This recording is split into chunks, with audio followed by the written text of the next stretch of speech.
माता पिता के चरण छूते हो तो मत सोचना कि तुम उनका सम्मान कर रहे हो, हकीकत में तुम अपने आप का सम्मान कर रहे हो जो माता पिता के चरण को इसमें तुम्हारा सम्मान है। सास ससुर के चरण छुओ तो सास ससुर का सम्मान नहीं, एक विनयवान बहू का सम्मान हुआ करता है। और अपने समाज में बड़े बुजुर्गों के चरण छू लो तो मान उनका नहीं बढ़ता, मान अपना बढ़ जाता है, बहुमान अपना हो जाया करता है। जितना झुकोगे उतना दुनिया के दिलों में राज करोगे। एक बात याद रखना, कीमती से कीमती पायल, पायल जानते हैं क्या बोलते हैं? पायल ही बोलते हैं ना, ठीक है, पायल में ही सब घायल हैं, क्या कर सकते हैं।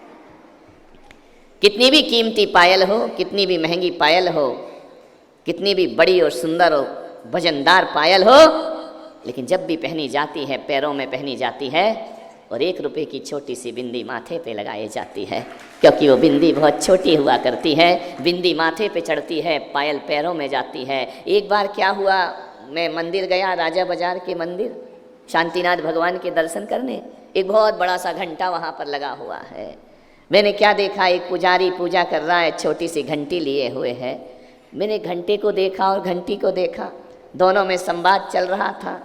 घंटा बोला, यार मुझे लटका के क्यों रखा जाता है, मुझे दरवाजे पर क्यों लटका देते हैं, और एक घंटी तू इतनी सी है, तू भगवान के पास क्यों जाया करती है, तू तो बहुत छोटी है। कभी हिंदू मंदिर वैष्णव मंदिर में देखना, पुजारी जब आरती करता है तो घंटी भगवान के पास ले जाता है, और घंटा जो होता है बाहर लटका रहता है। पूछा कि घंटा तू क्यों बाहर लटका है, घंटी तू क्यों भगवान के पास है? विचार करिए, उसने भगवान से पूछा कि मैं तुमसे दूर क्यों खड़ा हूँ, ये तुम्हारे पास क्यों आती है? भगवान ने इतना ही कहा कि घंटा तू अकड़ में है इसलिए वहाँ लटका है, और ये छोटी है इसलिए मेरे पास आ जाया करती है। इसने अपने आप को छोटा बना लिया है। जो छोटा होगा वो भगवान के निकट होगा। एक बार इन उंगलियों में झगड़ा हो गया। कितनी उंगलियां हैं? 10 हैं? 8, ये तो अंगूठे हैं, ध्यान रखना। ये उंगली थोड़ी, इसको उंगली बोलते क्या महाराष्ट्र में? ये अंगूठा है ना, बड़ी मजे की बात है। जो अंगूठा है ना, उसको कभी अंगूठी नहीं मिलती है। अंगूठा की पत्नी कौन होती है? अंगूठी रहती किसके साथ है? पड़ोसियों के साथ, ध्यान रखना। ये 4 अंगुलियां अंगूठी पहनती, ये अंगूठा अंगूठा ही रह जाता है बेचारा। नहीं, कई लोग जबरदस्ती पहनते हैं, वो ढोलक बजाते हैं, ध्यान रखना। ढोलक में तो यहाँ पहना जाता है ना। नहीं, मुझे बजाना नहीं आती है, तुम्हें अच्छे से आती है, बहुत अच्छे से बजाता है बेटा। तुम ढोलक बजाते हो, मैं समाज बजाता हूँ, ध्यान रखिए। विचार करिए, श्रृंगार जो होता है वो इन उंगलियों का होता है, अंगूठे का श्रृंगार नहीं होता है, ध्यान रखना। अंगूठा तो ऐसे ही रहता है। क्यों रहता है?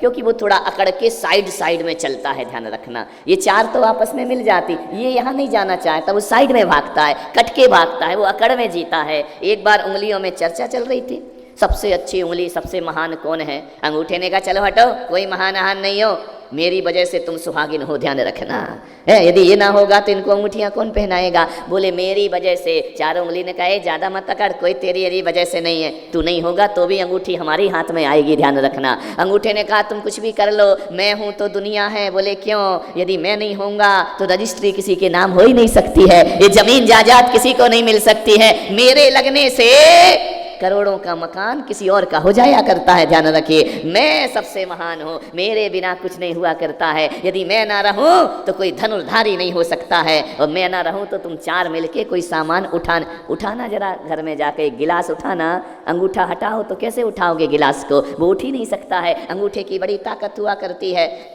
इसके बिना कोई कीमती सामान नहीं उठता है। अंगूठे ने कहा मुझसे बड़ा कोई नहीं। उसके बाजू वाली तर्जनी ने कहा ये ज़्यादा मत बोल रहे अंगूठे। बोले क्यों? बोले मैं जिस पे उठ गई तो तुझे कटने में ज़्यादा देर नहीं लगेगी, ध्यान रखना है। मैं तो दूसरों पर मैं उठा करती हूँ, मेरे बिना कुछ नहीं हुआ करता है। मैं तर्जनी अंगुली हूँ, मेरा भी बहुत, यदि मैं ना रही तो अंगूठा तू उठा के बता सामान, ध्यान रखना। अंगूठा बेचारा चुप हो गया। अब बाजू में बैठी बड़ी रानी पटरानी बड़ी उंगली बोली मैं काहे को चुप रहने वाली हूँ, मैं सबसे बड़ी हूँ, मुझसे बड़ा कोई नहीं हुआ करता है। 5 उंगलियों में देखो मैं कैसा ताज पहन करके ऊपर खड़ी हुई हूँ, मुझसे बड़ा दुनिया में। ये आई फिर बाजू की अनामिका, बोले ज़्यादा ज्ञान की बातें मत करो, मेरे बिना किसी का तिलक नहीं हुआ करता है, मेरे बिना किसी का सम्मान नहीं हुआ करता है, मैं हर शुभ कार्य में आगे रहती हूँ, मेरे जैसा जीवन कोई नहीं पा सकता है। 4 उंगलियां अपनी वार्ता कर रही थी।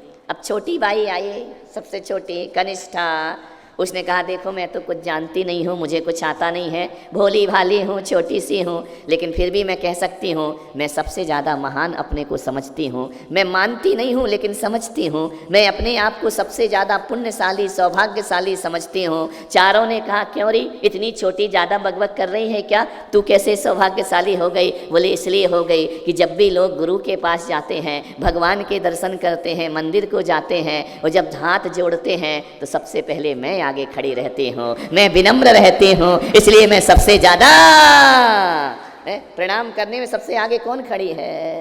विचार करिए, सबसे आगे मैं खड़ी हूँ ना, मैं नमस्कार की मुद्रा में हूँ, मैं हमेशा झुक कर जीती हूँ, इसलिए बड़ी लाडली हुआ करती हूँ। छोटी हूँ, काम कुछ नहीं करती, लेकिन लोगों के दिलों पर राज किया करती हूँ। ध्यान रखना, उंगली छोटी है, बड़ा प्यार पाती है सबका, छोटी सी है ना, ज़्यादा काम नहीं करवाते उससे, वो तो थोड़ा बहुत हाथ लगा दे तो लगा दे, ध्यान रखना, नहीं तो उसकी कोई ज़रूरत नहीं है। छोटे बनो, छोटे बनने में जीवन में बहुत कुछ मिला करता है।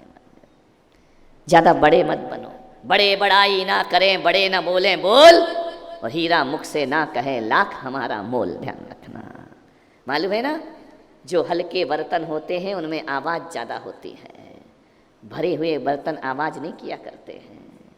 जो नदी नाले होते हैं ना, बरसात में उछलने लगते हैं, इनकी औकात 4 दिन की है। ध्यान रखना, जो समुंदर होता है ना, वो कभी आपे से बाहर नहीं जाया करता है। ध्यान रखना, वो अपनी सीमा में रहा करता है। एक बात याद रखना, जो हल्के होते हैं वो आवाज़ ज़्यादा करते हैं, जो भारी होते हैं वो चुप रहते हैं। जिनकी कीमत कम होती है वो ज़्यादा चिल्लाते हैं, और जिनकी कीमत ज़्यादा होती है वो शांत रहते हैं। कभी विचार करना, सिक्के आवाज़ करते हैं, नोट चुपचाप रहा करते हैं। ध्यान रखना, सिक्कों में खनखनाहट होती है, और 2000 का नोट लाखों रुपए भी रखो तो आवाज़ नहीं आती है, कहाँ से कहाँ चला जाता है पता ही नहीं चलता है, लेकिन सिक्के बड़े आवाज़ करते हैं। ध्यान रखना, जो खानदानी अमीर होते हैं ना, वो झुक करके रहते हैं, और जो 4 दिन में अमीर बन जाते हैं वो ज़्यादा उछला करते हैं। ध्यान रखना, वो ऐसा सोचते कि हमसे बड़ा दुनिया में कोई और है। ये जितना बड़कपन दिखाओगे ना, उतना हल्कापन प्रदर्शित होते चला जाता है। अमीर तो अमीर हुआ करते, दिल से अमीर, माने। एक बार अयोध्या में श्री राम का दरबार लगा था। दरबार लगा है, राम सीता सहित विराजमान है, लक्ष्मण साइड में खड़े हैं, हनुमान पधारे, और जैसे ही हनुमान आए उन्होंने अपना शीश राम के चरणों में रख दिया। एक बात याद रखना, जैसे ही हनुमान ने शीश रखा, राम ने अपना आशीष उसके सिर पर धर दिया। ध्यान रखना, शीश झुकेगा आशीष जरूर मिलेगा। ध्यान रखना, और शीश नहीं झुकेगा तो आशीष नहीं मिलेगा। राम और रावण में इतना ही अंतर था, रावण के पास 10 शीश थे, लेकिन एक भी शीश किसी के आशीष के काबिल ना हुआ, और राम के पास एक शीश था, वह वशिष्ठ के आशीष के काबिल हो जाया करता है, सारी दुनिया में शीर्षस्थ हो जाया करता है। अपने शीश को शीश रहने दो, इसे काशी फल मत बनाओ। क्या बोलते हो तुम लोग? भोपला है ना, थोड़ी थोड़ी आ रही है मराठी, हड़ू हड़ू आ रही है, आ रही है। वैसा मत बनाओ कि किसी के आशीष के काबिल ना रहे। अपने शीश पर गुरु का आशीष जरूर रखवाइए। अभागे हैं वो लोग जिनके शीश पर गुरुओं का आशीर्वाद नहीं हुआ करता है। ध्यान रखिए, प्रातः काल उठई रघुराई, माता पिता गुरु शीश नवाई। ध्यान, सुबह से उठकर माता पिता और गुरु को शीश झुकाया करो। ध्यान रखिए, हाँ झुकाएंगे जब माता पिता तस्वीर में लटक जाएंगे, जीते जी तो नहीं झुकाएंगे। ध्यान रखना है, तस्वीरों पे मुर्दों पे शीश झुकाते हो। अरे प्रातः काल उठकर माँ बाप के चरण छू लिया कर दो। मैं कहता हूँ संत हमेशा ना रहेंगे, मैं यहाँ हमेशा नहीं रहूँगा, माँ बाप लंबे समय तक साथ रहेंगे। यदि माँ बाप का आशीर्वाद ले लिया तो संत की दुआओं से कम दुआएं उनकी नहीं हुआ करती हैं। एक माँ बाप होते हैं जिसको देखो वो सजा देता है, दोस्त बनकर के दगा देता है। एक माँ बाप का दिल है इस दुनिया में, वरना मुफ्त में यहाँ कौन दुआ देता है, वरना मुफ्त में यहाँ कौन दुआ। माँ बाप फ्री में दुआएं दिया करते हैं। ध्यान, रोज छू लिया करो, बहुओं थोड़ी सास के चरण छू लिया करो, देवी के पैर तो छू लिया करो, घुटने छूना छोड़ो। जो आता है वो घुटना छूता है आकर के। ध्यान रखना, थोड़े से चरण छू लो। वो कुछ ना कर सको तो सास की चरण धूल सास को ही लगा दो, कुछ तो करो अपनी जिंदगी में, आशीर्वाद तुमको अवश्य प्राप्त होगा। आशीर्वाद प्राप्त करिए सुबह से। हनुमान आए, उन्होंने अपना शीश झुका दिया, राम ने अपना आशीष रख दिया। हनुमान यशस्वी भव। ध्यान रखना, जो मुफ्त में मिलता है ना वो बहुत महंगा होता है। हवा मुफ्त में मिलती है, लेकिन अंत समय पता पड़ता है कितनी महंगी होती है, जब ऑक्सीजन कम हो जाता है। ध्यान रखना, पानी मुफ्त में मिलता है, लेकिन जब सूखा पड़ता है तब एक बूंद की कीमत पता पड़ा करती है। वनस्पति मुफ्त में बनती है, जब आकाश से अतिवृष्टि हो जाए तब सोचना कि अनाज कहाँ से मिला करता है। जो फ्री में मिलता है वो बहुत महंगा होता है। ध्यान रखिए, मानिए। झुकने की देर है, देने वाले की तरफ से कोई देर नहीं है। लेने वाला देरी से ले रहा है, देरी से झुक रहा है, विलंब हमारी तरफ से है। देने वाला तो हमेशा हमें देने को तैयार बैठा है। ध्यान रखना, हम ही नहीं ले पाते हैं। छोटे बनो, छोटे बनो। हनुमान ने अपने को छोटा बना लिया श्री राम के सामने। ध्यान रखना, प्रभु की कृपा मिली, अनुकंपा मिली। बिरलों को मिलती है प्रभु की कृपा, सबको प्राप्त नहीं हुआ करती है। गुरुओं का आशीष कोई किस्मत वाला ही प्राप्त किया करता है। और मैं पुलक सागर कहता हूँ, अभागा वो नहीं होता जिसके पास धन दौलत या माया नहीं होती, और अभागा वो नहीं होता जिस पर बुजुर्गों की साया नहीं होता। अरे अभागा तो वो होता है जिसके सिर पर भगवान की छत्र छाया नहीं हुआ करती है, वो दुनिया में सबसे बड़ा अभागा होता है। प्रभु की छाया होना चाहिए हमारे ऊपर। पेड़ बूढ़ा ही सही आंगन में लगा रहने दो, पेड़ बूढ़ा ही सही आंगन में लगा रहने दो, फल दे या ना दे छाया तो देता रहेगा। ध्यान रखिए, पेड़ बूढ़ा ही सही आंगन में लगा रहने दो। मान्य, जुबान पर प्रभु का नाम हो और दिल में प्रभु की चाहत हो और सिर पर प्रभु का आशीर्वाद हो, जिंदगी हमारी सार्थक सफल हो जाएगी। हनुमान झुक गए श्री राम के चरणों में। राम ने कहा कि हनुमान मेरी बात सुनो। हनुमान ने कहा, आदेश करो भगवान, जो कहेंगे हनुमान करने को तैयार है। राम ने कहा, हनुमान आज मैं तुम्हें आदेश नहीं कर रहा हूँ, आज मैं तुम्हें कोई आज्ञा नहीं दे रहा हूँ, आज मैं तुमसे कोई काम नहीं करवा रहा हूँ।